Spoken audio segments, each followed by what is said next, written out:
Faena in Miami. We are privileged to host the 45th and 47th President of the United States of America, Donald J. Trump. And I'm proud to be an American, where at least I know I'm free. And I won't forget the men who died, who gave that right to me. And I gladly stand up next to you and defend her still today. 'Cause there ain't no doubt I love this land. God bless the USA.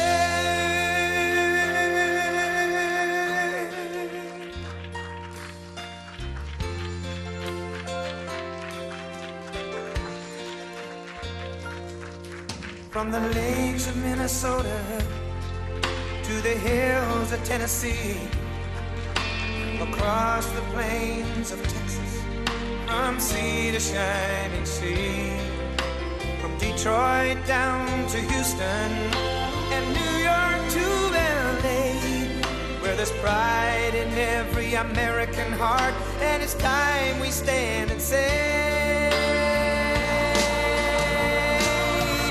that I'm proud to be an American, where at least I know I'm free. And I won't forget the men who died, who gave that right to me. And I gladly stand up next to you and defend her still today. 'Cause there ain't no doubt I love this land. God bless the USA.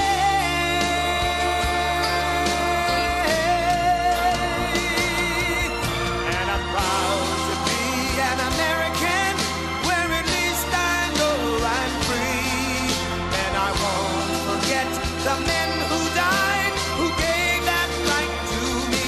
And I gladly stand up next to you and defend her still today. 'Cause there ain't no doubt I love this land. God bless the USA.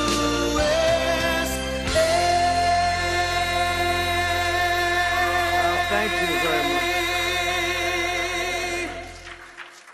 Thank you very much. A lot of rich people in this audience. I'm looking left, right, center, all the way in the back. They're rich too. But I'm thrilled to be back with so many friends and partners, leaders and innovators here at the Future Investment Initiative. And it's a really great group of people, very smart group of people. They know what's happening in the world. It's my second address to the conference as President of the United States, and it's my honor to be here. Thank you very much. As you know, we're gathered at a moment of bold action and historic decision to make America and our allies safer and stronger, more prosperous, more successful than ever before. That's what's happening. Tonight, we're closer than ever to the rise of the Middle East that is finally free at last from Iranian terror, aggression, and nuclear blackmail. That's what's happened. It was nuclear blackmail for years and years. And beyond that, there was blackmail, period. Under my leadership, America is ending the threat posed by this radical regime, decimating Iran's capabilities with Operation Epic Fury, something that nobody's ever seen anything quite like it. We have the most powerful military in the world by far. I built it in my first term. Remember, I said $1 trillion. They all said, what do you mean $1 trillion? $1 trillion. Every year, another trillion, the next, another trillion. We have the best people. We have by far the best equipment. We have weapons that nobody's ever seen before. We have weapons that nobody even knows about, except for a few of us. For 47 years, Iran has been known as the bully of the Middle East, but they are not the bully any longer. They're on the run.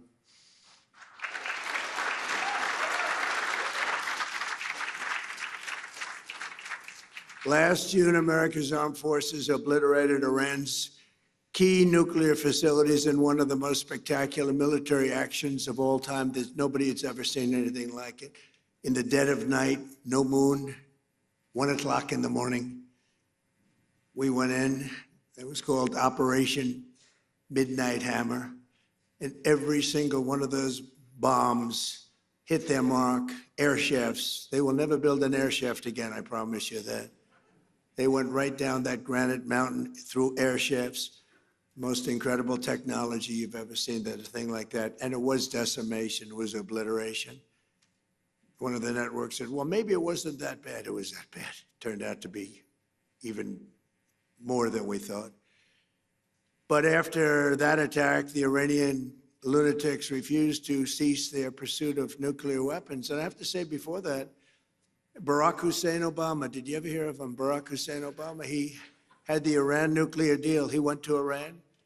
He paid him. Remember, he sent two Boeing 757 jetliners. They took the seats out and they piled it with cash, like 1.7 billion of cash. That's when I realized the president is very powerful. The presidency is a very powerful thing when you can do that. I haven't done that yet. I haven't found a reason to do that yet, but that's big. 1.7 billion in cash. You know, there wasn't a bank in DC, Virginia, or Maryland that had any money after that disaster. But they sent the cash to Iran, but more importantly, they signed an agreement, the Iran nuclear deal, which if I didn't terminate it in my first term, I terminated it almost immediately. If I didn't terminate it, they would have had a nuclear weapon long ago, and they would have used it on the Middle East, Israel and the Middle East. And you know the Middle East because when you look at all the missiles that got fired, UAE had 1,500 missiles shot at it. They didn't think they were going to have any. Saudi Arabia didn't expect to have, I mean, we have the most powerful Saudis. Oh, yes, sir, you are so powerful. But yeah, sir, you didn't expect any missiles going to Saudi Arabia. They didn't expect them in Qatar. They didn't expect them in Kuwait, in Bahrain. The missiles rained down on you. They were going to hit you with nuclear or whatever they had. But we stopped it. We stopped it. We stopped it with him. And then there was a big moment also in my first administration when I took out Soleimani. And a lot of people think that might have been the biggest thing of all because he was a mad genius. He was a vicious, horrible human being, but he was a great general and a great leader, if you define a leader in a certain way, very, very powerful leader. In fact, he was so powerful that I really think that the leadership of Iran was extremely happy when I took him out, but they don't say that, but nobody's going to be asking him anymore because they're not here either. But getting the termination and terminating the Iran nuclear deal that was done by Biden and Obama, I would say mostly Obama. Actually, I don't think Biden knew where he was then, too. He had no idea. If you said to him, the Iran nuclear, what's that? But there was 4 years of hell we had with this guy as our leader, I'll tell you. And then we hit him with the B-2 bomber, so we did it twice. But if they would have had a nuclear weapon, it would have been a whole big deal. And I wouldn't be here right now, and probably you guys wouldn't be too happy. You might be in an area, who knows where you would have been. But we did it twice. And I really believe we saved the Middle East. We saved not just Israel, we saved the Middle East. And it was proven by all those rockets that fired down upon you. Saudi Arabia got hit a lot. You all got hit, and nobody expected any missiles to be wasted. You would have thought they were only going at Israel. They weren't. As President of the United States, I would never allow the world's #1 state sponsor of terror to obtain a nuclear weapon. I said that for a long time. And I didn't. To defend America and our allies over the past 27 days, the U.S. Armed Forces, most powerful in the world, have been annihilating Iran's military capacity with force, precision, skill like the world has never seen. It was violence, actually, really violence. We're crushing Iran's currently as we speak. I just looked. We had another big day. We hit them. They don't know what's happening. Remember this. They lied about 3 days ago. I said, yeah, we're negotiating with Israel. We are not negotiating. They're being hit so hard. Anybody would be negotiating. They are negotiating. They're begging to make a deal. They're begging to make a deal. Turned out I was right. They were negotiating, which they admitted 2 days later. And in order to make up for their misstatement. They said, we're going to send you 8 ships of oil. And the following day I saw, this is 2 days ago, I saw on one of the networks, very strange, there were 8 ships of oil coming out of Iran. And then they actually said, we're going to add an extra 2. And they added an extra 2, so we had 10 ships. And then people realized we were actually negotiating. And we're negotiating now, and it'd be great if we could do something, but they have to open it up. They have to open up the Strait of Hormuz. Excuse me for this. I'm so sorry. Such a terrible mistake. The fake news will say, he accidentally said, no. There's no accidents with me, not too many. If there were, we'd have a major story. No, well, we had that with the Gulf of Mexico. Remember the Gulf of Mexico? And one day I said, why is it the Gulf of Mexico? We have 92% of the area around it. They have 8%, really less than 8%. But for 350 years, it was good. You know, they were there 100 years longer than us, Mexico. They're at 350, we're at 250. And I said, often asked myself, why do we call it the Gulf of Mexico? It seems like we dominate. Well, when I checked, it was more than 92%. So I announced, I wouldn't say Mexico was thrilled, but I announced that from now on, the Gulf of Mexico is going to be called the Gulf of America. And it took about 1 hour, and it was done. Everybody, the president called me. She's really a nice person, too. I like her a lot. She called up. She had the most beautiful voice. She's a very elegant woman, has a beautiful, beautiful voice. She goes, President, tell me, this is not so. No, it's so. Oh, it's so. And then Google Maps changed it. We won the court case in about 1 hour, and Google Maps changed the name. And it's now the Gulf of America, which it should be, in all fairness. We're crushing Iran's weapons stockpiles, destroying their missiles and drone factories at levels nobody ever thought was possible, and turning their defense industrial base into nothing. Iran's navy is gone. It's all sunk at the bottom of the Gulf and elsewhere. Did you see the attack submarine that we have, one after one of their boats? It was called the Soleimani. It was the pride of their fleet. But this attack submarine goes like 60 miles an hour. I'd never saw anything. And it caught them in about 2 minutes. And that was the end of the Soleimani. Now, then they're 100% dead. They have 22 mine droppers. They go on mine droppers. And the mine droppers, all 22 are gone. So I guess they can drop mines, but they're going to have to take them out by a rowboat because they don't have any boats. Their Air Force is dead, totally, completely dead. It's out of business, no planes left at all. Their anti-aircraft and communications capabilities are totally dismantled and dead. And their leaders are all dead. Other than that, I think they're doing quite well. No, their leaders are dead. Their supreme leader is no longer supreme. He's dead. Son is either dead or in very bad shape because nobody's heard from him. I think he says, just keep me out of this. This is the only country where nobody wants to lead. There's nobody. Who would like to lead Iran? Please raise your hand, a big audience of distinguished. Who would like to be our leader? Dead silence. Nobody wants to lead.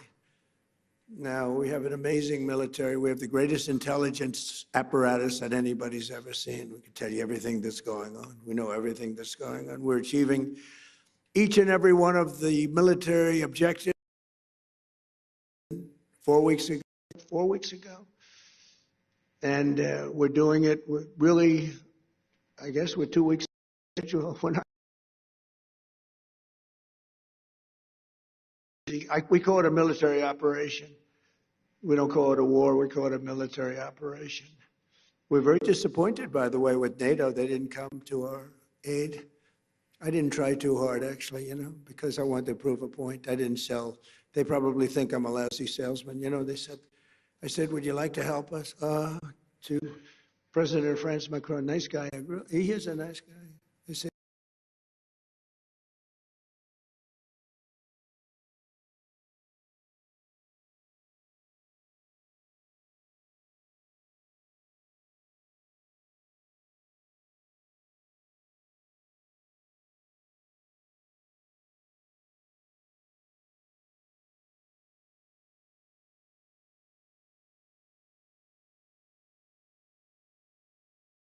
very well, but we could probably use them maybe for helicopters.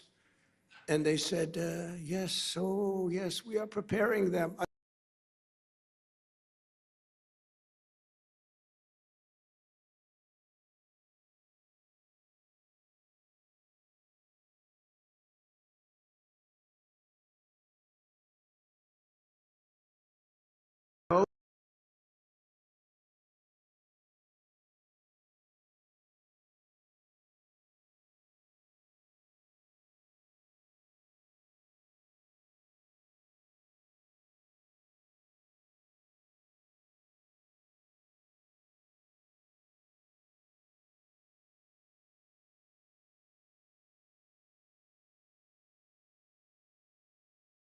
Ukraine's not our war. That war would have never happened, but we had a man of a very low IQ as president, and he had no idea what the hell he was. I was listening to him talk. I said, he's forcing an issue that's going to be trouble, and it turned out to be trouble. Last week, 28,000 soldiers died. The week before that, 32,000 soldiers died. I think we're going to get it settled, but it's a terrible thing. Worse since World War II. I said, but the hatred of President Putin and President Zelensky is extreme. Never good. Hatred's a bad thing when you're trying to settle a war. I want to thank the entire kingdom of Saudi Arabia. Been very helpful, unlike NATO. Saudi Arabia fought, Qatar fought, UAE fought, Bahrain fought, and Kuwait fought, even though they shot down 3 of our planes with the finest missiles. We could have done without that. They didn't know they were our planes. They wasted 3 great Patriot missiles, and you have to say there's nothing like these Patriots. You know, we had an attack of 101 a few days ago. 101 missiles shot at a very valuable thing that we had floating on the water, namely an aircraft carrier, biggest in the world. And they were shot, 101, going 2,500 miles an hour. And out of the 101 missiles shot, 101 missiles were shot down and spread out all over the sea. Pretty amazing. That's called incredible technology, right, Steve? That's called great technology. Think of it, 101 missiles going 2,500 miles an hour. You don't have a lot of time. And these aren't necessarily weightlifting shoulders. These are very smart people doing that. And I watched them. I watched their performance. Missiles launched. It's almost like they're bored by it. They have like 9 seconds ahead of FIFA, the most powerful man in sports. Johnny, you never choked, right? These guys can't choke, but they're very smart. High IQs. We need high IQs. We have too many low IQ people. But what happened is, you have to see it. It's very cool. Missiles launched, missiles launching. They're launching. Okay, we're ready. 101 missiles coming at them. All right, we have to have like 11 seconds to make a determination. Then at 7 seconds, fire,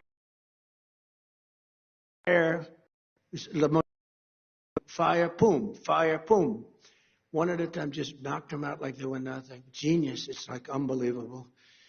I mean, to think and we have the technology nobody has. Look at what happened in Venezuela. They had other equipment, not ours. They made the mistake of using other equipment. Didn't work too well. And Venezuela was, it was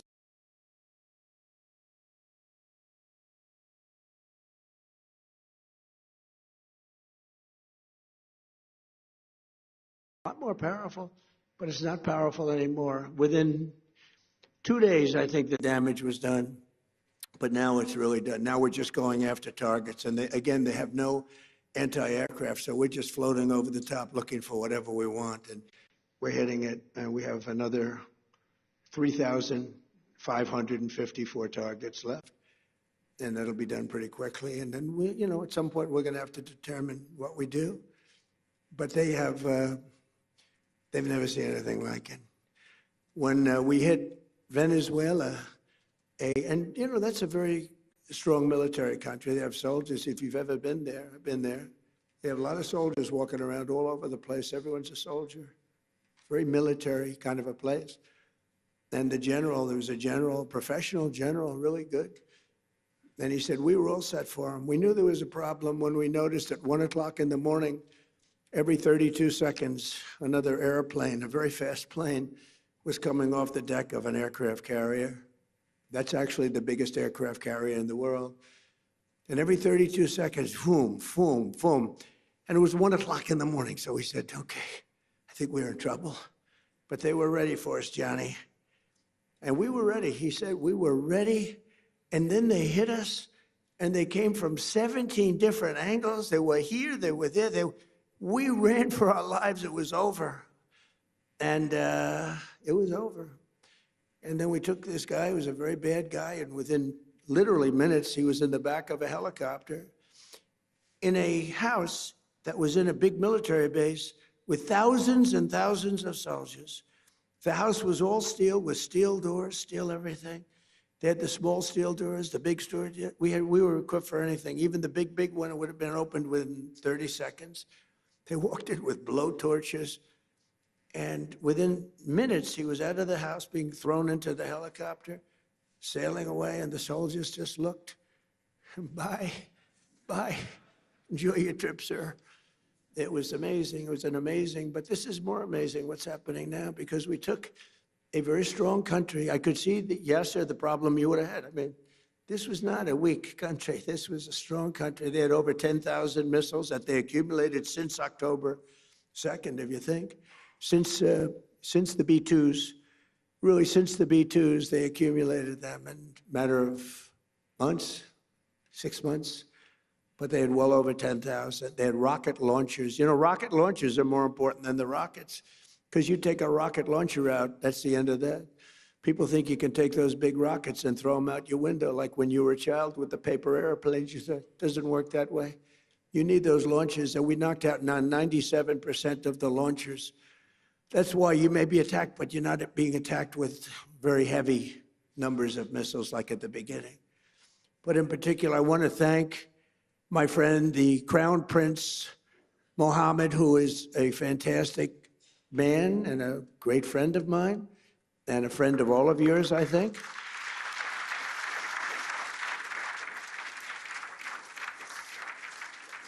And he's a warrior. He's a warrior. He was not afraid of this country that, frankly, he should have been afraid of, because they're very powerful.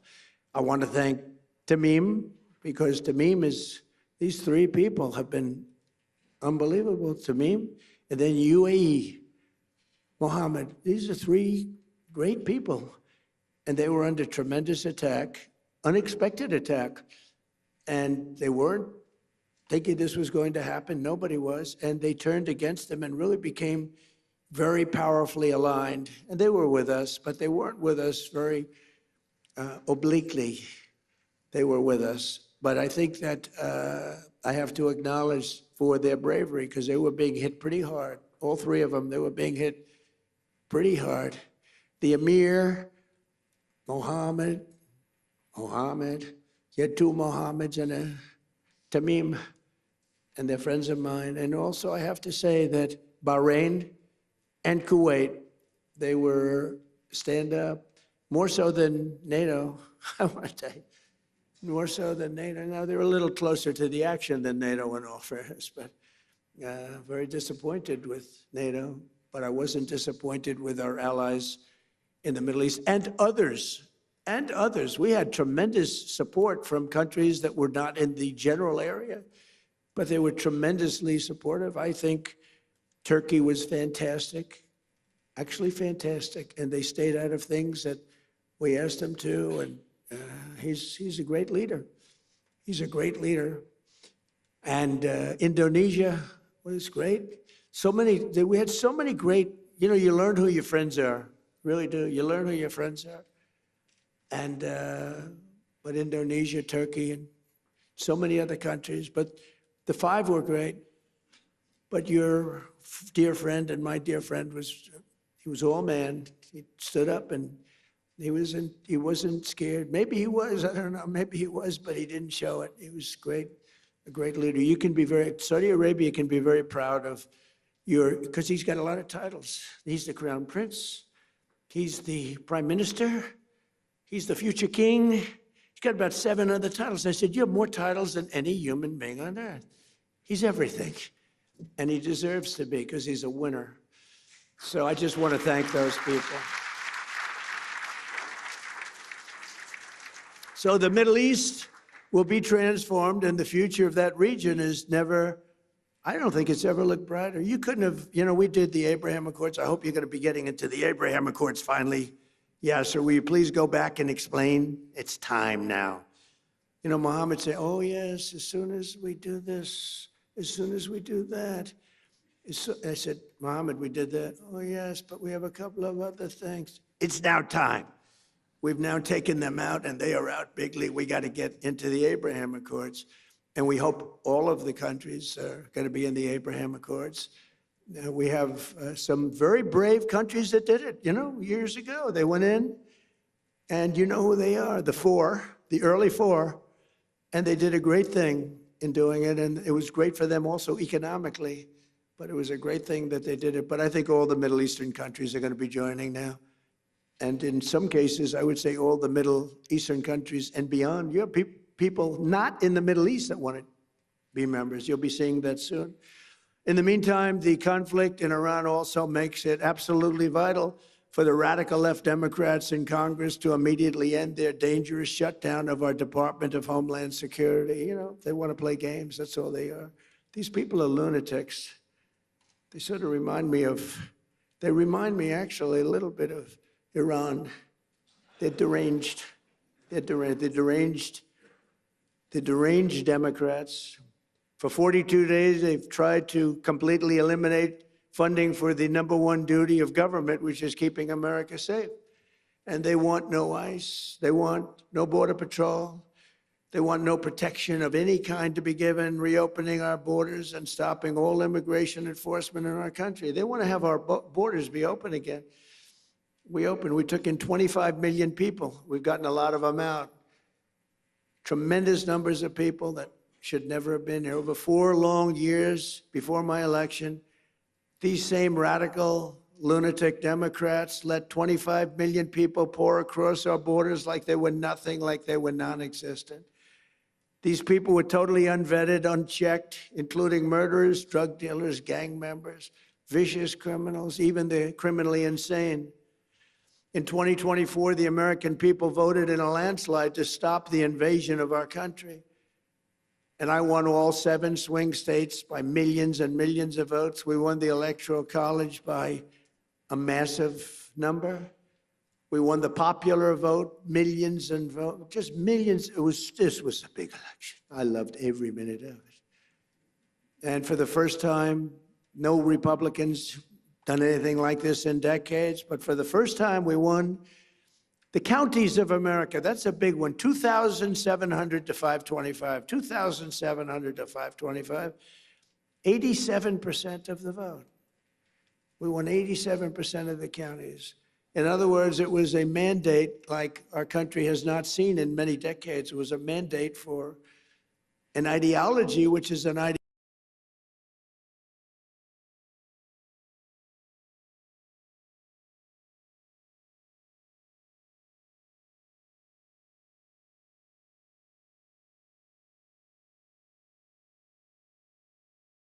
I heard the other day, I think that he's losing the MAGA base. I said, really? Because of the war. See, I get into a war. Because I call it a military conflict. But there's a reason for that. But you get into a war or a military conflict for you, and then they say, my base. I said, no. MAGA is stronger than ever because MAGAs make America great again. But my MAGA people, which is the greatest phrase in the history of politics. It's the most important movement by far, probably in the history of the world. I mean, there's never been anything like this. And in fact, just a few days ago, you have to understand, the fake news right back, oh, that's a lot of fake news. Yeah, so you brought a lot of fake news with you. They must know you're going to make a speech at some point because look at the, but what happened is the fake news was saying, he may, they hope, it's like, oh, we got to get rid of this guy. They say he may be losing his MAGA base. And that would be maybe the end of him. And then I happened to be watching CNN, which is terrible. They treat me terribly. In fact, just a few days ago, CNN had a poll that had me at 100% of MAGA voters. They said they've never seen anything like that. Can you put that up? I actually said if you could put it up. Do you have the technology to put it up? Go ahead, give it a shot. You know, sometimes you look at the polling data and there are numbers that just jump off the screen at you, and this is one of those. Because just take a look here. MAGA GOP view of Trump. Approve 100%. 100%. If you are a member of MAGA and the GOP, you approve of Donald John Trump. 0% say that they disapprove. You don't have to be a mathematical genius to know you can't go higher than 100%. He is the 1972 Miami Dolphins. Good technology, thank you. I figured you'd have good tech. I said, I wonder if they could put that poll up. We just did it 2 minutes ago. No, but I was watching this and I'm hearing them saying, could he be losing the MAGA base? I don't think so. You know why? Because MAGA wants to win, number one. Number two, they want our country protected. They don't want another country out there that's hostile and crazy to have a nuclear weapon. And number three, they like us protecting certain allies, whether it's Israel or Saudi Arabia or Qatar or UAE, any of them. They want that. MAGA wants strength and they want victory. They want success. And that's what we have. And we have been very, very successful. You know, when I went into Venezuela, I said, because I campaigned on the fact peace through strength, you wouldn't have to use it. I said, you'll never have to use it, but sometimes use it.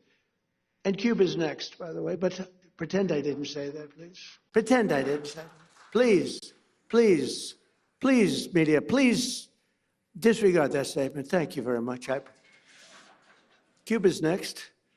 So despite the radical left Democrat shutdown, we will continue to defend the sovereign borders of the United States of America, and we'll defend our allies. And your ally, you didn't know they were that tough, did you? You didn't know. They were pretty tough, Iran. Not tough anymore. Now we'll continue to deport dangerous criminal aliens from our country. Just days ago, an 18-year-old girl in Chicago named Sheridan Gorman was gunned down by a savage criminal alien led in by Sleepy Joe Biden and released in a Democrat sanctuary city. He was an animal. The same month, an 83-year-old veteran, highly regarded person, was shoved onto the subway tracks and murdered by an illegal alien with a long criminal history in New York City.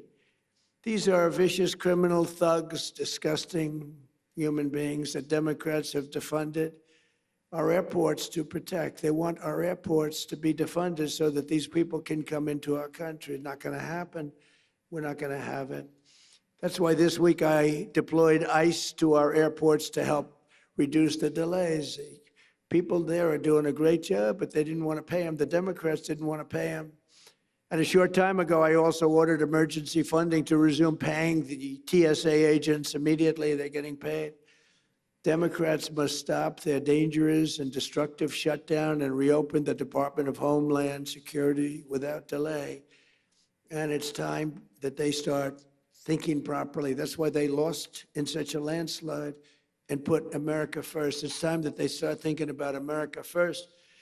And we're honored to be joined tonight by many distinguished guests from around the world, including FII Institute Chairman Yasser Al-Romayan. Where are you, Yasser? Come here, stand up. Yes, yes, please. What a nice name. What a nice name. And his son, Faisal. And by the way, I've known him really well, but you know, I've never heard his last name. So I'm saying, who the hell is Yasser? I know Yasser. I said, who the hell is that guy? But I know him by Yasser, right? I didn't know if it was your first name or your last name. All I know is he's got a lot of power. All I know is he's got a lot of cash. And he's another great leader, actually, and he's a good friend of mine. So nice to be with you and nice to be with your son. Son's beautiful. Saudi Minister of Finance, Mohammed Al-Jadaan. Thank you very much. Thank you very much. Nice to see you again. Good job. I mean, if you want to be a minister of finance, Saudi Arabia is a good place to do it, right? You don't have any dearth. There's no dearth of funds. Most places, they say, where are we going to get the money? How about a tax increase? Minister of State, Mohammed Al-Sheikh. Mohammed, thank you very much. Great honor. Chairman of the Saudi Esports Federation, His Royal Highness Prince Faisal. And of course, please. Thank you. And of course, the kingdom's wonderful ambassador to the United States, Her Royal Highness Princess Rima, who's great.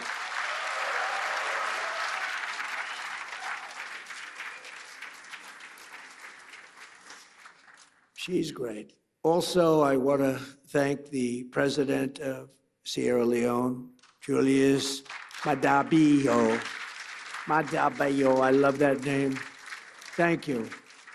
Great honor to have you. And chairman of the FII Institute Executive Committee, Richard Attias. Thank you, Richard. As well as special envoy, I call him Henry Kissinger, who doesn't leak, because Henry is a big leaker. Richard Nixon would beat him. Henry, somebody's leaking on us. There's somebody leaking. Henry would say, we'll get to the bottom. It was Henry that was leaking. That wasn't good. So we have Henry Kissinger, better than Henry Kissinger, and he doesn't leak. Special envoy, Steve Witkoff. Thank you, Steve. Doing a great job. And he and Jared Kushner, they're like a team, and boy, I tell you, they're a good team. High IQ. It's a high IQ team. You want to find your high IQ people. Director of the Office of Science and Technology Policy, Michael Kratsios, a Greek individual. Where's Michael? He was at the Greek event. Hi, Michael. He was at the Greek event yesterday, so I know he's Greek. They asked me, please, sir, would you introduce Michael? CMS administrator, a phenomenal man, a brilliant man. You know, he had a show on television for like 20 years that was so great. I was on his show. He said, would you do me a favor? Would you go on my show? I said, yeah, I'll go on your show. It's a big show. It was very successful. And I went on his show, and he determined that I should lose weight. This is what I went through. He said, I think you should lose weight. I said, I don't need you saying that in front of millions of people. You don't have to tell me that. But he's a great guy, and I don't know how he ever got the job after that, but he's the most powerful man, actually. Medicine, him and Bobby. What a team. Bobby is great. He's great. Dr. Oz, you know that, Mehmet Oz. And they're coming up with things that are amazing, a little out of the box, but the out of the box guys are really finding things that are amazing. Autism, that's so important to us. We want to find out, why is it happening in such large numbers all over the world, but why is it happening in our country all over the world? And you're coming up with some pretty impressive studies and answers. A really good friend of mine, the president of FIFA, Gianni Infantino, and Johnny is great. You know, when I didn't get the Nobel Peace Prize, you got to understand, I don't care. Norway has lost so credible. I stopped 8 wars. I even stopped India and Pakistan. And they were going at it for a week. They had 9 planes already shot down. They were in a war. I stopped them. You know how I stopped them? I said, if you keep fighting, I'm going to put a 250% tariff on each one. No, you cannot do that. I said, I'm doing it. All right, we won't fight anymore. That's how I stopped them. I used tariffs to stop. You ever hear of anything like that? It was too much for them to bear. But they were going to be in a war. And the prime minister, actually a great guy, the prime minister of Pakistan said President Trump saved 30 to 50 million people. 2 nuclear countries would have happened. And I figured, if I don't get the Nobel Prize for Peace, nobody will ever get it. I didn't get it. I'm not surprised. I didn't get it. And the person that got it was shocked. She's a wonderful woman, too, by the way. And she said, no, I don't deserve it. President Trump does. Nobody deserves it. Nobody ever does. I stopped 8 wars, Yasser. Do you know what that is? 8 wars. You didn't stop 8 wars. You started 8 wars, Yasser. I stopped 8 wars. But it was a little early because, in all fairness, it was for the year before, right? It was for 24. But still, you thought they would have made an exception. But they didn't do that. You watch what happens. But it was sort of amazing. So she was so nice, and she actually came to the White House, and she presented me with her award. She's a wonderful woman. But stopping wars is, I think, is it's the best. I think I do it the best. I stop wars that nobody thought. President Putin called me. He said, I can't believe you stopped this one and this one, which are impossible. Azerbaijan, it was an impossible war to stop. We stopped it. But we also have a man who's probably good at stopping wars. I know he's good at being a tough guy. He is a tough guy. He's been very tough on crime, and he's done a great job. Miami Mayor Francis Suarez is here someplace. Francis, hi. How are you? And we have our great son. He's got the best genes, I think, of any human being I've ever known. He's my son, Don Trump. Don, he's a great guy. And his fiancée, Bettina. Good, Bettina, good. No, my son's got the greatest genes in history. I'm a big believer in genes, by the way, I will tell you. My daughter, Tiffany, and her husband, Michael. My beautiful daughter, great, and they have a new child, the most beautiful guy we've seen, right? Blows us all away, right? He's great. Thank you for being here. And countless other business leaders. We have so many friends of mine here, so many business leaders, but we can't go on because we have a couple of moments more to discuss the world and the economy. Over the past 14 months, the Trump administration has achieved perhaps the most dramatic one-year turnaround of any nation in all of history. A short time ago, a man that we just discussed, the king, the future king of Saudi Arabia, and I also love the king of Saudi Arabia. What a man he is. When I was there, we bonded. He would grab me to get up. He was a little frail at the time, and this was a long time ago, and he's still doing well. And he'd grab my arm to get up when I was sitting next to him. And they said that's the only time he's ever grabbed anybody. He would grab me all the time. And I said, I think he likes me. And he did like me, and he still likes me, and he's a great man, and say hello to him. He's a great guy with a great son. But a short time ago, we were together, and he looked at me, and he said, you know, it's amazing. 1 year ago, you were a dead country. Now you're the hottest country anywhere in the world. He didn't think this was going to happen. He didn't think he'd be kissing my ass. He really didn't. He thought he'd be just another American president that was a loser, where the country was going downhill. But now he has to be nice to me. You tell him he better be nice to me. He's got to be. But it was really something. He said, though, he said, you know, it's amazing, President, because he's a very smart, but a regular kind of a guy. He said, you know, it's amazing, President. A year ago, in that case, it was a year and a half. It was 6 months ago. But a year ago, you were a dead country. Now you're literally the hottest country anywhere in the world. And that was before we beat the hell out of Iran. You know, now I think he's got to say even better. I think we have to up it. But he's fantastic. And everything we do, we're working to make America the #1 place on earth to do business. We passed the largest tax cuts in American history, including no tax on tips, no tax on overtime, no tax on Social Security for our great seniors. We provided 100% expensing and bonus depreciation so that anyone who wants to build a factory can deduct the entire cost of equipment and the entire factory in the first year. That used to take 38 years to do. You'd take it little drips, now it's done. And you know, a lot of people remember that my first 4 years was the most successful time we've ever had financially in the history of our country. We had an unbelievable success, but this is much better. And by the way, when this war ends, it's going to be like a rocket ship. I thought we were going to go down more, and I thought oil prices were going to go up higher than they are now. It's not finished yet.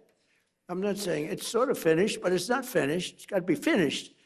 And I thought that we would see a bigger drop in stock. Hasn't been that bad.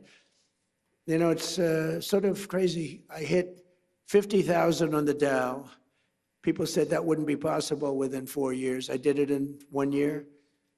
And then we hit 7,000 on the S&P. People said that's even harder than hitting 50,000 on the Dow. And I did that in less than 1 year. Toward the end of the year, both of them, we broke every record, every stock record we broke. And you're big beneficiaries because so many of you invest in the United States, and keep doing it because it's going to be a rocket ship, you watch. But then I said, all right, do I have to do this? We have a country that's sick and demented, and they have a nuclear weapon, or they want to have one. They were very close to getting it. Remember, they were 2 weeks away. They were 2 weeks away. If we didn't hit that, I call it the nuclear dust. I use the term nuclear dust. If we didn't knock the hell out of them, they would have had a nuclear weapon within 2 to 4 weeks, and they would have used it on you and on Israel and on everyone else. And I said, we really do have to stop and go on a little different journey for a little while and take them out and then go back to life. And that's what we did. And we did it violently. We did it powerfully. We did it with the respect of the world. And we helped a lot of allies. And we learned about other allies. We learned that other allies weren't there. We didn't need them, but they weren't there if we did need them. And that's going to be very costly for them. The stock market has set 53 all-time record highs since the election, adding $9 trillion in value to America's savings and retirement accounts and 401ks. Everybody's benefiting by this. And more Americans are working today than at any time in the history of our country. At any time. To me, that's the number one stat. More Americans are working today, by far, than at any time in the history of our country. And in 14 months, we've lifted 3.3 million Americans off of food stamps. That's a record. And Biden and his allies wrecked our country. They wreaked havoc on our economy, and they gave us the worst inflation in American history. Under Trump, during the last 3 months of 2025, we got core inflation down to 1.6%. And right now, the average tax refund for filers, because of the great big beautiful bill, has been close to $5,000. It's a lot of money for a family. And this, you know, when I'm talking to Saudi Arabia and I'm talking about $5,000, they look at me, 5,000? That's like a penny, right, David? That's like a penny. Saudi Arabia is not into $5,000, but it's Saudi Arabia. I just want to ask, are the Saudis impressed by the fact that a family has saved $5,000? I know they're looking like, what the hell is 5,000? Their shoes cost them more than 5,000. But that's the way it goes. We're talking about, remember, we're talking about the real world. In his entire term, Joe Biden, I have 2 terms for him, Crooked Joe and Sleepy Joe. It's always been pretty, you know, I do sometimes a poll, which is a more accurate term, sleepy or crooked, pretty much even. I like sleepy. In his entire term, Sleepy Joe Biden got less than $1 trillion of new investment in the United States, a lot less. And in our first 11 months, 12th month is coming, it's going to be big, we did $18 trillion. Think of it, less than $1 trillion for 4 years. In 11 months, we did $18 trillion. And we have factories being built all over the country at a level that's never been seen before. And a lot of that has to do with the fact that I allow these plants and everything to build their own electricity. Well, we need big electricity. They're all building their own electricity. But a lot of it has to do with the tax bill, a lot of them, because it's really the biggest tax reduction bill in history, the great big beautiful bill. And a lot of it has to do with the 1-year deductibility where you build a plant and you take the whole thing as a deduction. I did that in my first term also, but I had it for 1 year. Now I have it for 10 years. So it's pretty amazing, and it's pretty amazing what we're seeing. But it all started with our historic visit to the Kingdom of Saudi Arabia. My first visit was to the future king. And on that first foreign trip of my presidency last May, the Crown Prince announced that Saudi Arabia would be investing an incredible almost $1 trillion in the United States, which he later increased. As just a few examples of these new partnerships, Oracle will be building a $14 billion worth of cloud computing and AI infrastructure in the kingdom. I didn't know that, David. We have to talk to your father about that. Why isn't he doing it here, David? I'm very upset with you. And by the way, David has done a very good job. David Ellis said he just had a very big win. And your father's very proud of you because your father said, that's a tough one. And you got it done. It's going to be a great success. You're going to be a great success. You're going to blow away your father. And he'll be very happy about that because he loves you. But it's a great family. Great family. Say hello to him, okay? You're going to have a big, big success with the deal he made. Boeing is selling dozens of 737 airplanes in a deal valued at $4.8 billion and supporting approximately 20,000 U.S. jobs. And during our trip, to the United States and Saudi Arabia, and I must say also Qatar, we visited, they were fantastic. And UAE, we visited, they were fantastic, all three of them. We took in a total of almost $3 trillion from just those three countries. But Saudi Arabia signed the largest defense sales agreement in American history, nearly $142 billion of the finest military equipment anywhere in the world. We make the best military equipment in the world by far. Nobody's ever figured out the Patriot. I mean, when you can shoot down 101 out of 101, that's good stuff, right? And those suckers are traveling at 2,000, Mr. Minister, 2,500 miles an hour. You better hope you don't have chokers sitting behind that desk. Because if they're about 1 second late, that's the end of it. You know, you say, well, we missed them. They're coming.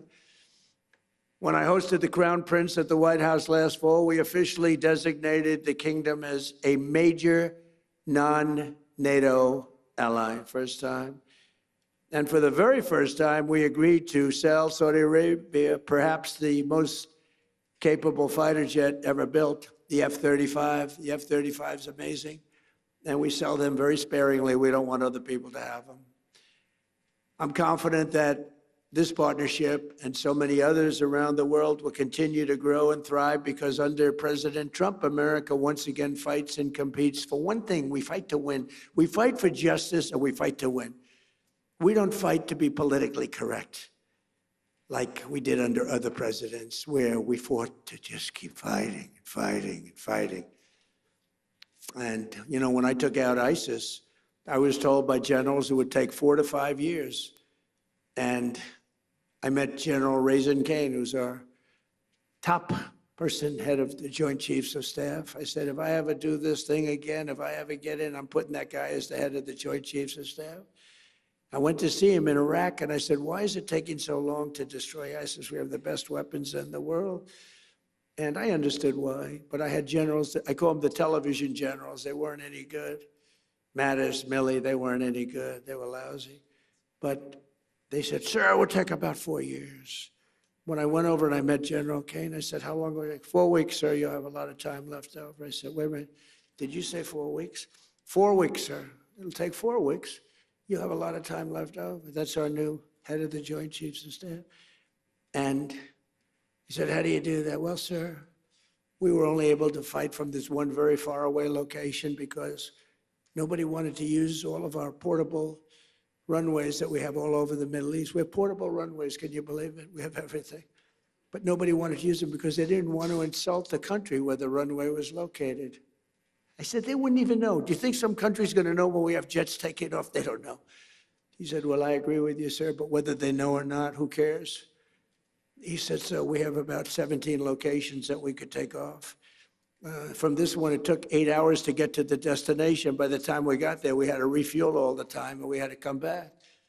He said, but we have 17 different locations, sir. And, sir, we're going to hit him from the left. We're going to hit him from the right. We're going to hit him from the east and the west. And we're going to hit him from above.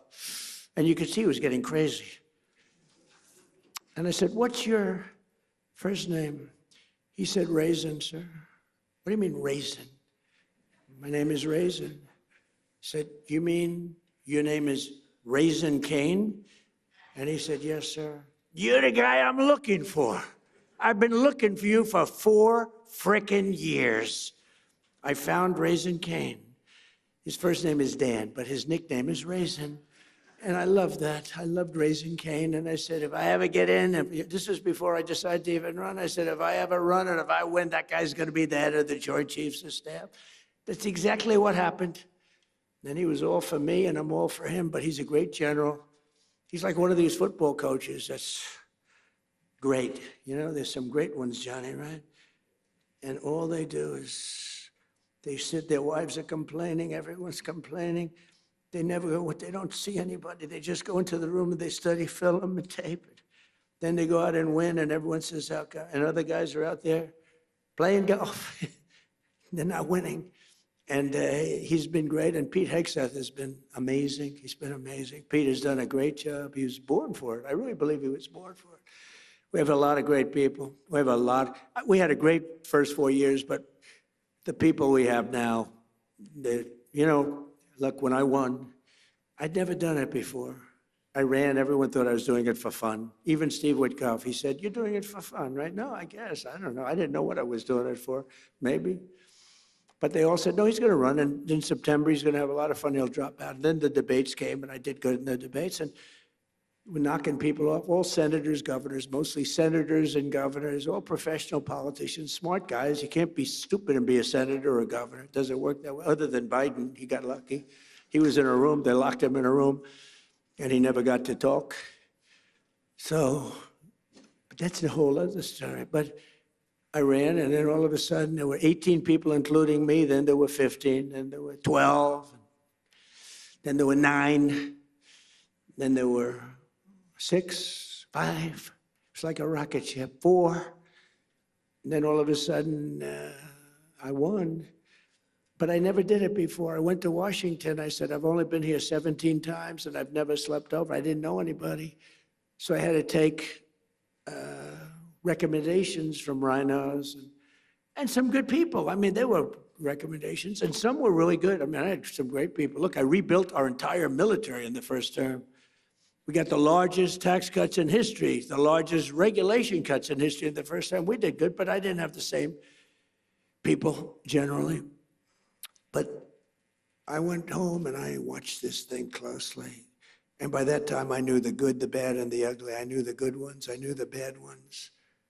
And when I came back, I picked great people. We have an unbelievable, we're talking military now, but we have an unbelievable group because I got to know it. I was never in Washington.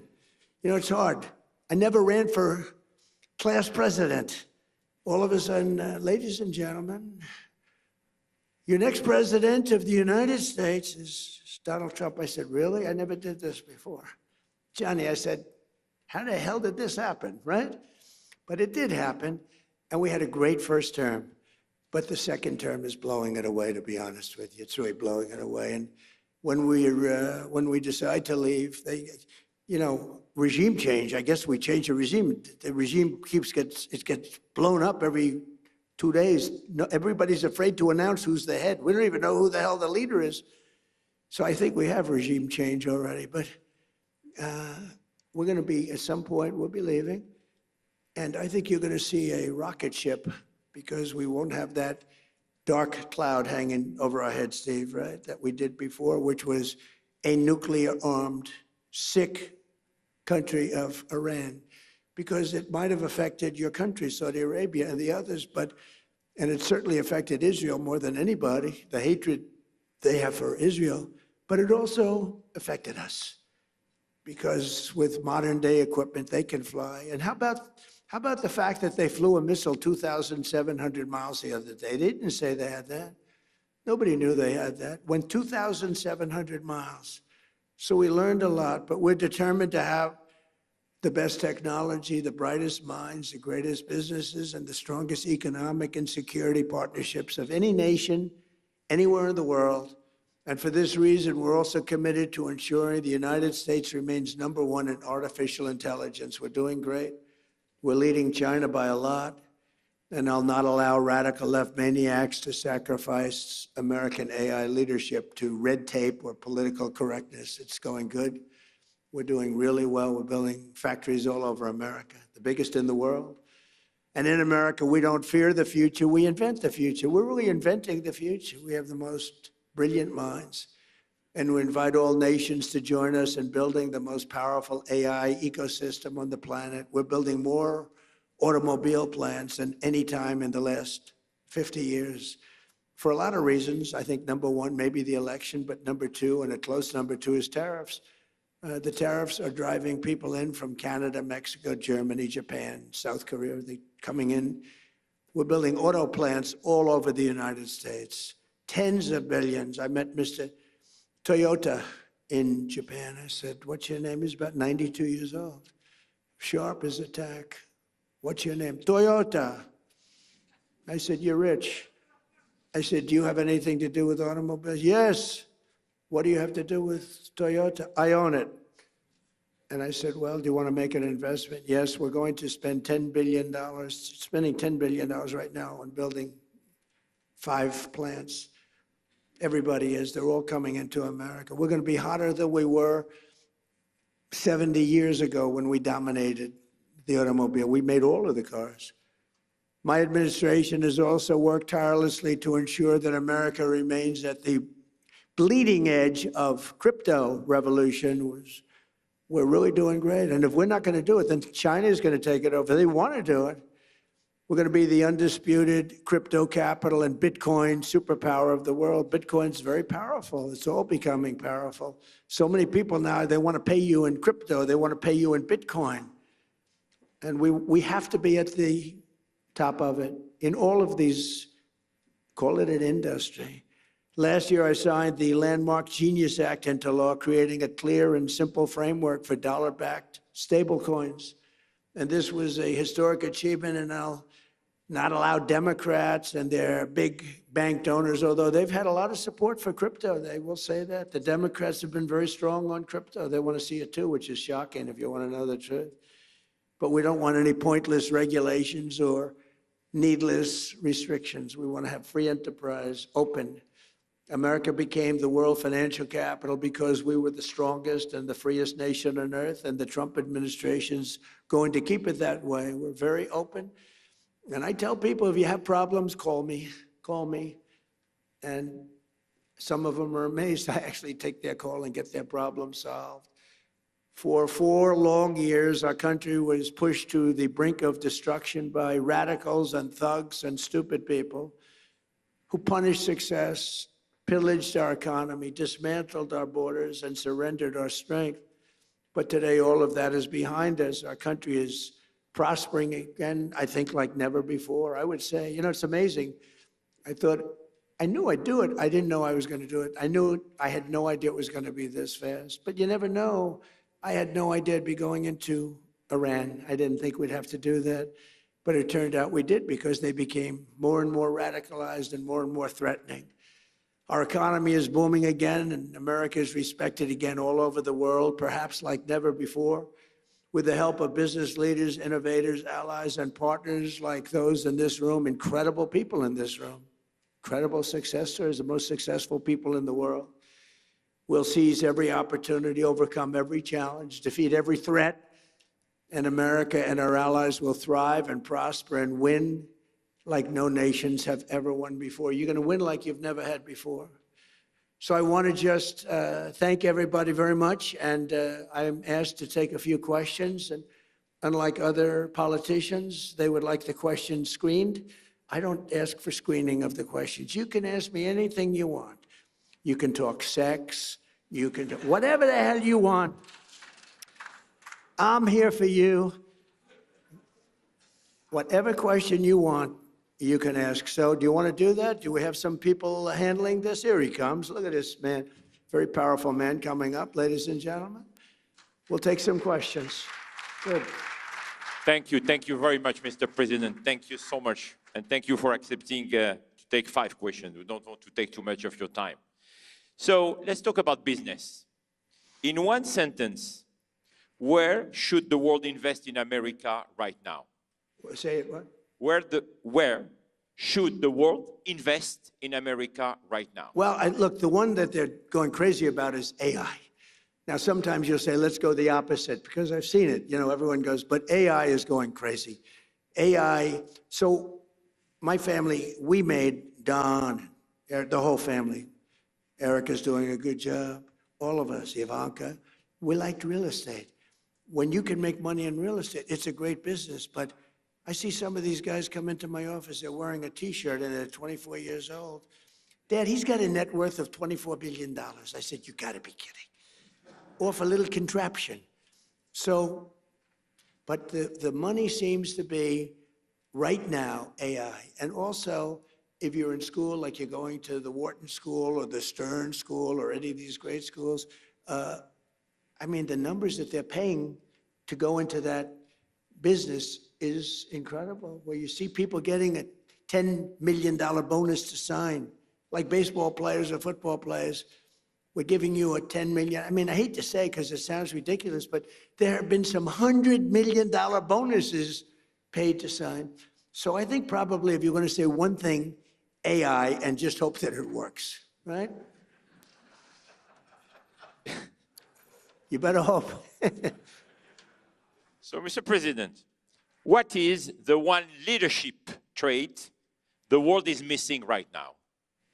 What is missing in leadership? Well, it's winning. You got to win. You know, I've watched a lot of people, leaders, great leaders. And, you know, the one thing about sports is you break it down into, you know, a 2-hour period, something nice. You don't have to wait a lifetime to find out if somebody a winner or a loser. You got a lot of losers, mostly losers, fortunately. It's a good thing to have a lot of losers. I always like to hang around with losers, actually, because it makes me feel better. I hate guys that are very, very successful and you have to listen to their success stories. I like people that like to listen to my success. But I find, and I found this, and I'm only kidding, I want to say that, sort of. But I find that people that win, it's much easier to lead when you're successful and you win. You know, Vince Lombardi was a very tough person, a very tough football coach. He was sort of a violent guy, actually. I knew him. But he won, and he got away with things because he won. You know, I used to say, if you win, winning helps you to become a better leader. People follow you if you win. And not everybody can win. Some people win, and some people don't win. But when you win, it's a lot easier to lead. Talking about winning, Mr. President, the world is entering in a new economic era. Who do you think are the winners and who do you think will be the losers? Are you talking about as nations? Yes. Well, or sectors? The United States right now is the hottest country anywhere in the world, by far. And we've done it very quickly because we have a good system. Now, it's somewhat radicalized because the Democrats are really holding us back, and you better hope they don't get in because they'll destroy a lot of what we've built. But right now, the United States, as the king, future king of Saudi Arabia said, we're the hottest country anywhere in the world. I must say, I respect China greatly because it's amazing that with a system that in theory shouldn't work, you know, we go to school and we go to the best business schools and we do well in those schools. And we read about free entrepreneurship, and we read about all of these different things. But you look at China, how well they do, how well they manufacture. I mean, they manufacture cars so many that they actually have a contest for who can manufacture the least cars because they have so many cars. You have to have great respect for China for the job they do. Like them or not like them, you have to respect them. So precisely, you will be going to China in May. Yes, I'll be going. We had a meeting, and I called up President Xi. I get along really well with him. He even approved the TikTok deal. He said, I will not approve that deal to other people, not to me. And I thought it was good if we could keep it going. I like it because I'm the #1 person on TikTok. Can you believe it? I put a chart up there, another chart. You want to put another chart up?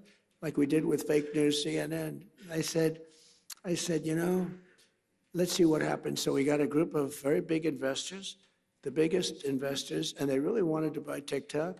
And I did very well on TikTok in the election. I won the youth. You know, I did tremendously well with youth because of TikTok and other things, certain interviews, et cetera. But I did very well. And I sort of developed a liking for it. And I was told that it will never be approved by China. You had to get approval. And I didn't really care. And then it got to a point where all of these very successful people were willing to pay a lot of money for TikTok. And I called up President Xi. I said, do me a favor. Will you approve it, please? It's good. It's good for China, good for us, good for everybody. Would you do me a favor? I know you said it was a hard no. And I said, I know you said no to everybody, but you haven't said no to me. Would you do me a favor? Would you approve it? It's good for China. It's good for us. You have a lot of big investors. They're investing in China also. They have a lot of money in China. I would appreciate it. He said, okay, I'll do it. Nice. It was very nice. And they bought TikTok, and it's going to do good. And it was done with the consent of China. We get along well with China. You know, China used to take big advantage of us, but they don't take advantage of us anymore. Now we compete very nicely with China. We put tariffs on China. The tariffs got too high. At one point, they were up to 145%.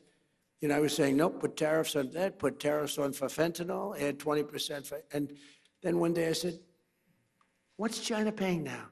Sir, they're paying 145%. I said, 145? That's crazy. I got a little carried away. So I got them down to 100. Then I took them down a little more. And I'll never forget, I took them down a little bit from 145 to 100. And the fake news said, Donald Trump collapses in China. They're paying 100%. Nobody pays 100. So anyway, we got it down. And now we have a great business relationship with China. I've always had a good relationship with President Xi, except for the COVID situation, because I wasn't thrilled about that. He wasn't thrilled either, by the way, but I wasn't thrilled. But I have great respect for him as a leader. And we had a deal. I was going there, and I didn't want to go during the war. I said, look, you know, we have a thing called a war, or as they would rather say, a military operation. This is for legal reasons. I say military, because as a military operation, I don't need any approvals. As a war, you're supposed to get approval from Congress, something like that. So I call it a military operation, but we have that going along, and I'd like to delay it. So we delayed it a few weeks, so I'll be going very shortly. Mr. President, we have few leaders here, business leaders from Africa. And of course, we have His Excellency, the President of Sierra Leone. What is your vision about Africa today? Well, I tell you, it's got tremendous potential. Now, I've been hearing about this for a very long time, and I have a lot of friends that have bet the ranch on Africa. They're very smart. It's got tremendous earth. It's got tremendous value underground, which is a very important. So do we. So does America. We have the most oil, and gas, and coal, and everything of any nation on earth. There's a big advantage. But Africa has tremendous value in its land, and if they can unify and get together, I think it's got tremendous potential. I have a lot of very smart friends that they're putting everything into Africa. What do you think, Mr. President, is today the biggest mistake that leaders are making right now? Not sticking together. I think that NATO made a terrible mistake when they wouldn't send a small amount of military armament, when they wouldn't send just even acknowledge what we were doing for the world and taking on Iran. I never considered it very risky, but war is always risk. You know, a lot of strange things happen in war that are very bad, but I didn't consider it. I know how great we're the greatest military by far anywhere. There was nobody close. I didn't think there was a big risk, but there's always surprises with war. They can be very bad surprises. I mean, wars are lost that should be won. Many wars are lost. You think a country is going to wipe somebody out, and they end up getting wiped out themselves. So it's always risky. But I think a tremendous mistake was when NATO just wasn't there. They just weren't there. It's going to make a lot of money for the United States, because we spend hundreds of billions of dollars a year on NATO, hundreds of protecting them. And we would have always been there for them, but now, based on their actions, I guess we don't have to be, do we? Mr. President, that sounds like a breaking story, yes, sir. Is that breaking news? I think we just have breaking news, but that's the fact. I've been saying that. Why would we be there for them if they're not there for us? They weren't there for us. If you had one bet on the future, what would it be? That the United States will, with good leadership, remain the dominant country anywhere in the world. But you still need leadership.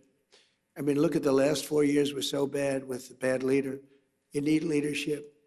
And, you know, in theory, you need to have that. You need the open, fair elections. You need a free press. We have a terrible press. We have a very corrupt media.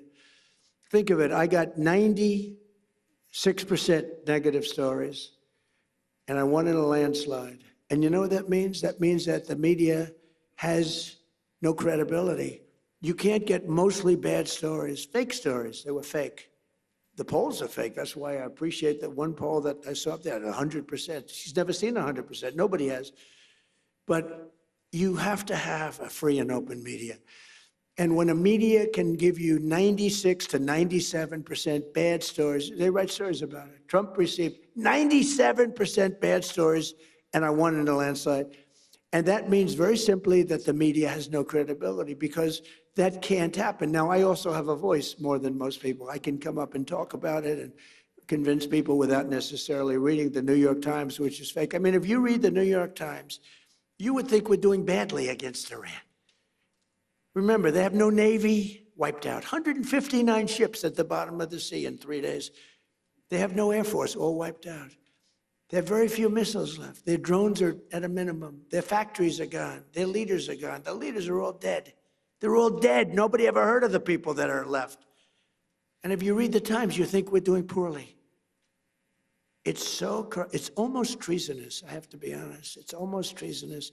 But fortunately, we have other media that's fair and honest and honorable. And you have to go out and do some of your own talking, because nobody else will. You know the expression? I have to sell myself because nobody else will. My last question, Mr. President, is the same question I asked you last year. What do you want your legacy to be? Well, I'll tell you what. So I told you that I settled 8 wars. That means millions and millions of people. And some of those wars were going on. One was 34 years, one was 32 years, one was 29 years, one was 22 years. They were long-term wars and a lot of people being killed every year. So I've saved millions and millions of people. And I mean, I know it doesn't sound right for me to say this, but I'd love my legacy to be made as a great peacemaker, because I really believe I'm a peacemaker. It doesn't seem it right now, but I think I'm a peacemaker. Okay? Ladies and gentlemen, Mr. President of the United States of America, Donald J. Trump.